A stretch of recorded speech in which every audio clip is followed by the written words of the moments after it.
Hello, everyone. Dr. Nikhil Verma here with another edition of Things I Didn't Learn in Med School.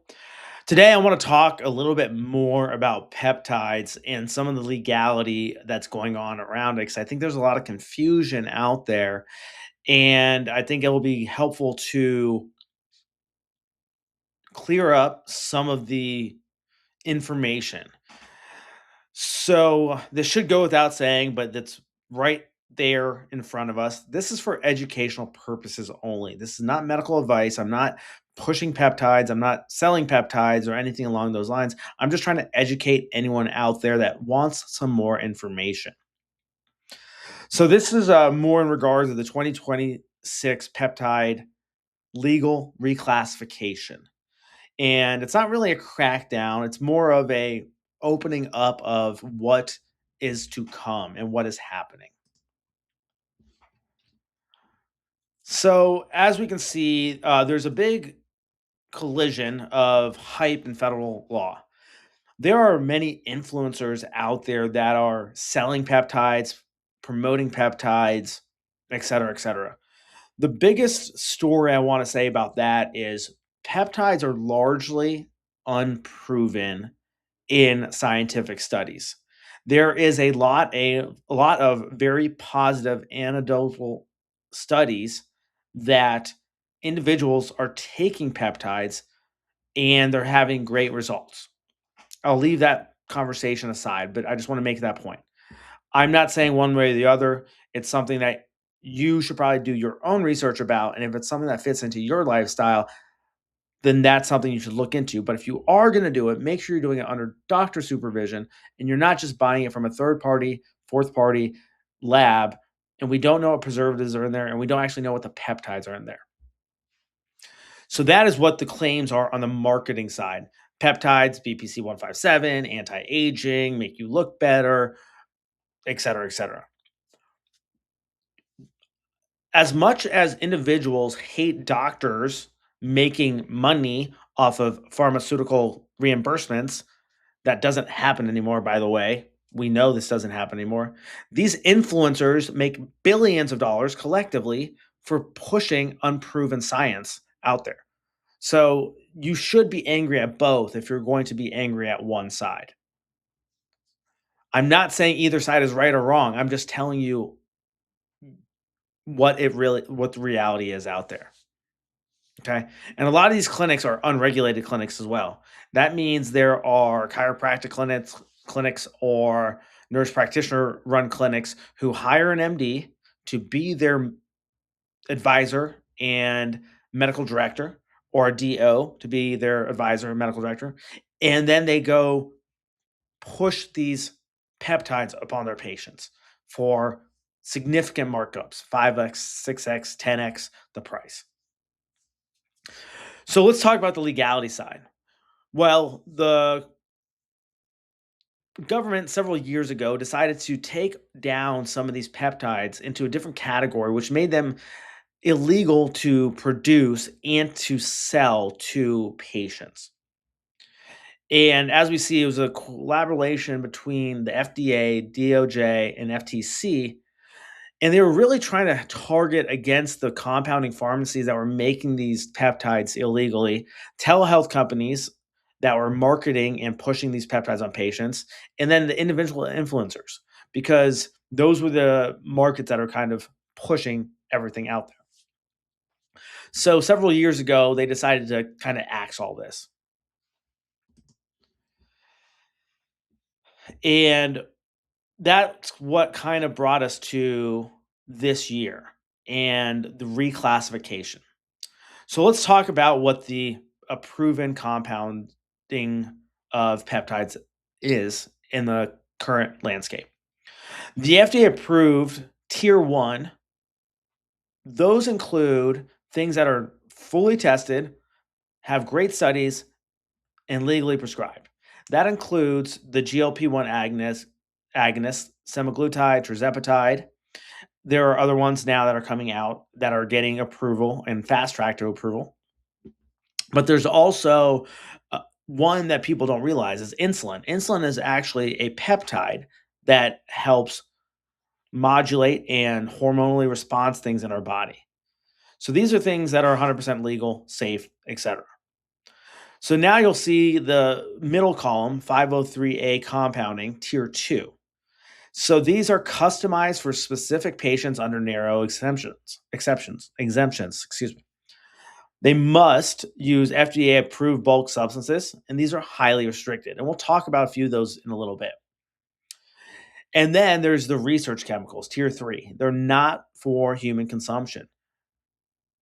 They circumvent the FD&C Act entirely, and they're illegal for human use. So be that as it may, these are the compounds that the influencers are quite frequently pushing upon their patients, or their followers, I should say, or the clinics are pushing upon their patients.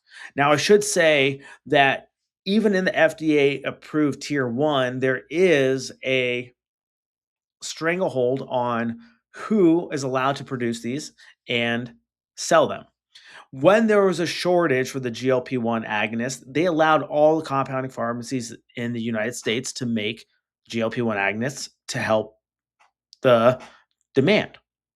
Well, since the shortage ran out, now the government sees it as illegal, or illegal may not be the best term, but it might be restricted for them to use and sell these compounds. Now, where that goes in the future, I don't know, but that's kind of what the landscape is right now. There are ways to circumvent that, and a lot of these clinics do that, but I just want everyone to be on the same page with the legality as of April 24th, 2026. Let's see. Okay. So the Section 503A battlefield, how pharmacies are regulated. So you have all these unapproved bulk peptides, and you go into the regulatory categories. Category 1 can be under evaluation, and they're allowed to be compounded under pending review. And we'll talk more about those. A lot more are in the category 2 of this. And these are compounds that are not legally allowed to be for patient use. And then category 3 is insufficient data to use at all, so probably not supported in any way. So a lot of these category 1 peptides were taken off this category 1 list a few years ago. And with RFK Jr. and the current healthcare administration, they shifted them back to category 1. And that kind of brings us up to speed of where we are today. So in April 2026, the shift, here's what the shift is. And here's just a few of them. There's more on the list. So these were in category 2, and they're shifting to category 1. BPC 157, TB 500, GHK copper is an injectable type, Epitalon, MOTS-C, and Semax. There's other ones out there. I don't have the full list of all of them, but these are just some examples. So they're going under the PCAC evaluation queue. And this is the Pharmacy and Compounding Advisory Committee for official evaluation to see if they're safe and effective. I think safety should come first and foremost. Effectiveness can come down the road. Are we causing more harm than good with these peptides? In my opinion, I think we're going to see that these peptides in the short term have no issue. I can't say confidently what the long-term outcomes are because we don't know. I can't also say confidently, are they actually helping the way they're designed to be helped? Or are people just spending a lot of money? So for the time being, they're kind of in a category 2, but they're under this evaluation queue. So this is why it's very important to work with a physician who has partnered with a licensed pharmacy in the US to give you graded and approved peptides, and not just some third party ordering off the internet or circumventing and bypassing physicians oversight, because that's going to make these PCAC decisions to be harder, because they're going to say, well, all these patients got hurt because they ordered from this third party, we didn't know it was in there, so we're not going to approve it. So if anything, you're doing more harm by buying them from these other pharmacies. And that's just something to think about.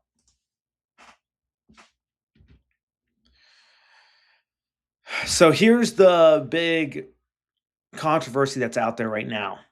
The research chemical illusion. So here's the FTC rule. Influencers and brands are individually liable for deceptive health claims. Competent and reliable scientific evidence, human trials are required. So marketing these things as they do tissue repair or weight loss or anti-aging, et cetera, is are claims of medical claims that you can't make. So what individuals do, these third-party markets and the gray market, they slap a label on it saying not for human consumption, thinking that's going to protect them against any legal recourse. It does not. It does not. If someone buys one of these not for human consumption peptides and goes and injects themselves and something happens, that person that provided the peptide is still legally liable.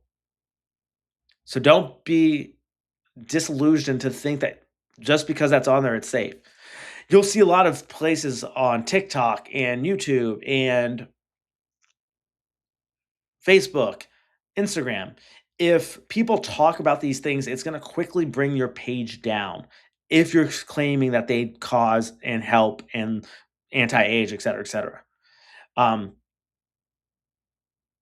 just to keep that in mind. So if you are talking about these things, make sure you're talking about it in a way that is safe and effective for individuals out there.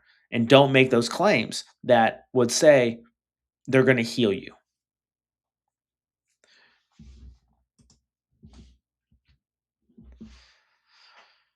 So here's where the medical side is getting very, very concerned. The immunogenicity of compounds. These are synthetic and complex peptides. They can cause long-term, short-term allergic reactions such as anaphylaxis and allergies and hives, et cetera, et cetera.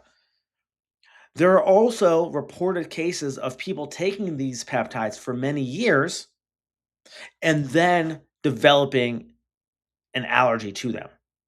And this happens all the time. People can eat foods and have a certain diet, and then they become allergic to that food or diet or what have you after many years, just based off of how our immune system works.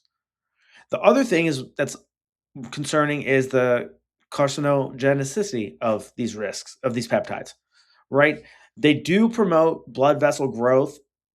Take that back. They may help promote blood vessel growth and other tissue growth, and theoretically could accelerate on diagnosis of tumors.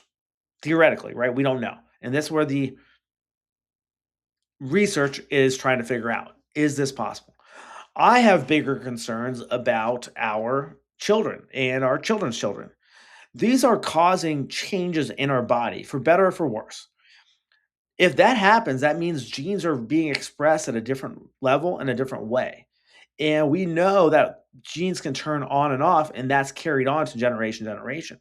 So, for example, and I'll call out GLP-1s, is if we're shutting down a certain mechanism in our body and opening up another mechanism, does that rebound to the next generation, next generation, next generation? I'm not going to make a full claim about any of this because I don't know, but that's a major concern of mine. The other thing to think about is when you're getting these peptides from an unregulated source, we don't know what's in there. We don't know the impurities. We don't know how long it's been stored in storage. And you could end up with issues like toxic mold in the vials.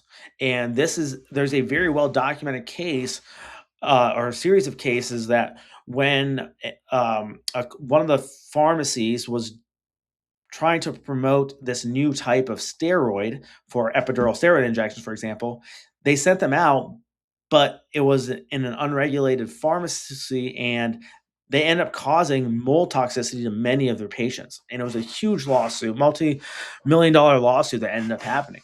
And this has also happened with exosomes and stem cells that come out of vials. So you got to be very careful of where you're getting things that you're injecting yourself with. And that's why it's important to use pharmaceutical grade anything. Right now, under the WADA classification, these are prohibited compounds that That's kind of all across the board. Um,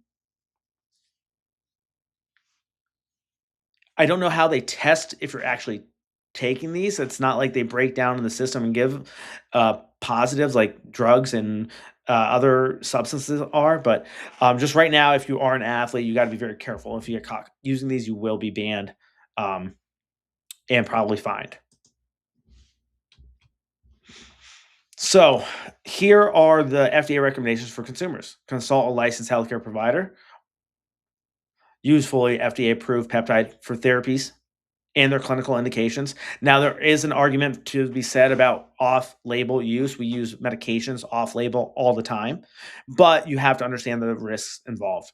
And then ensure the compounding is performed legally under 503A and 503B exemptions using approved bulk substances. Don't purchase them from an online for self administration. Don't substitute it for other medications that you might be required to use, and assume off label applies to unapproved drugs. It only applies to FDA approved drugs. And we'll use GLP-1 agonists as an example. It's FDA approved for weight loss, and they're growing their usages such as sleep apnea and metabolic syndrome and obesity and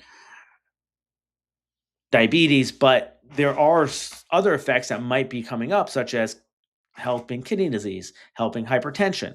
So we'll be interesting to see where that goes. But things like we'll say BPC 157, if you want to take it because you had a stroke and someone said, hey, it's helped stroke people, well, it's not even in the category for it to be safe yet and effective. So you can't use it for an off-label use in that sense.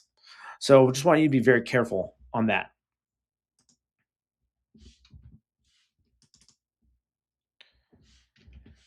And I think that's the last slide. And yeah, so that's kind of where I'm at. We'll talk more about this in the future. I want to see where the landscape goes. I'm not saying that this is a bad thing. It's not a good thing. I just want everyone to be safe out there if you are using these peptides. And if your practice is prescribing the peptides, are they doing it in a legal, safe way? Because there's a lot of clinics out there that aren't. And in our practice, we don't want to toe the line with this. I've given recommendations to patients based off of the FDA recommendations, but that's about as far as I can go. Yeah. So if you have any questions or comments, happy to talk about it more. I love the topic. I love researching these peptides. I listen to a lot of podcasts about peptides and YouTube channels, and I'm very, very interested in it. I just prefer not to get in trouble. And I want to be on the front edge of this if this does become mainstream and helps more patients than we think. And I'm looking forward to how it goes. All right, everyone. I hope you like this, and we'll talk to you soon. Take care. Bye.